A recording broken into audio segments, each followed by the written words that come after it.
What's up guys, Billy here, and today we'll be discussing some of the changes made to the DJI Mavic Air in the latest firmware update. This update, version 01.00.0200, was pushed out on February 9th, 2018, and is 131.1 megabytes in size to download. Here's a list of the changes implemented in this firmware update. You can pause the video to read over them, but now let's go over these in a bit more depth. So every single time a new drone comes out, we always see a bunch of these big hefty updates in the beginning to work out all of the bugs and kinks. So we started on 0100. That was a firmware update that pretty much put in all of these special features to the Mavic Air, and now we're on 0200, which comes with a bunch of more optimizations. I want to jump into things here right in the middle of the patch notes list, which deals with probably one of the biggest fixes that they implemented in this firmware update regarding a problem where the Mavic Air would shake in colder temperatures during the first couple of minutes of flight. I posted a video on this probably 2 days ago. Here, watch this clip and watch the Mavic Air shake and also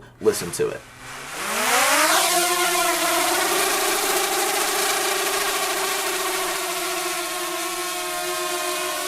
This was definitely a very big issue that left a lot of users uneasy while they were flying their Mavic Air, and it even caused some people to send their drone back to DJI for a refund or even a whole brand new unit. But now this has been resolved, and any single time I go outside and fly my drone in the cold temperatures, I haven't noticed a shaking problem whatsoever.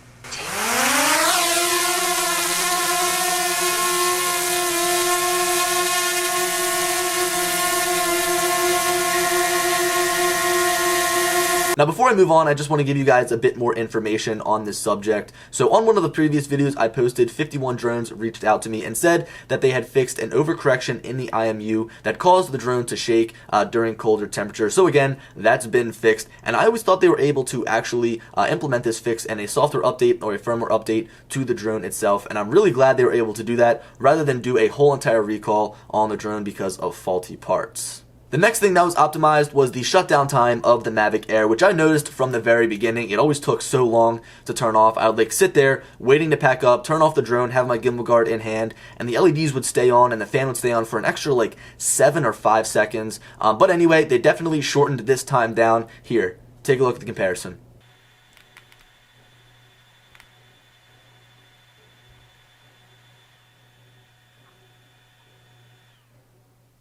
Next on the list is some improvements to the transmission quality at 2.4 gigahertz. Now, I always noticed a little hiccup in the transmission feed as I was flying around, especially further distances like between 500 or 1,000 feet. I always noticed that little hiccup as I was flying, and sometimes it would totally ruin my shot. But now today, when I did some flying and testing, it seemed really smooth, especially when flying at those further distances. I couldn't test it by pushing it even further because it was super foggy out today. But again, this was definitely a welcome improvement, and it seems like every single time they come out with a drone, they always tweak these transmission settings in the beginning. So again, we could even see some more improvements down the road.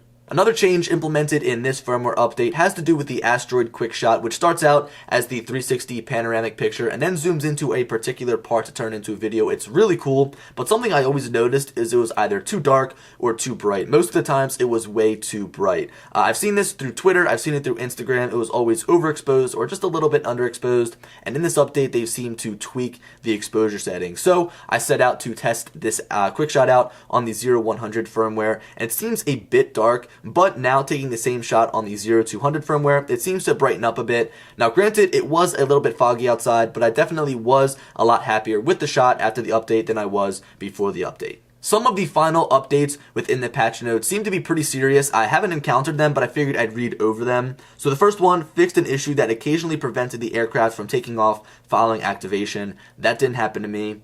Fixed an issue that occasionally caused the DJI Go 4 app to display a downward vision system calibration error. That again has never happened to me.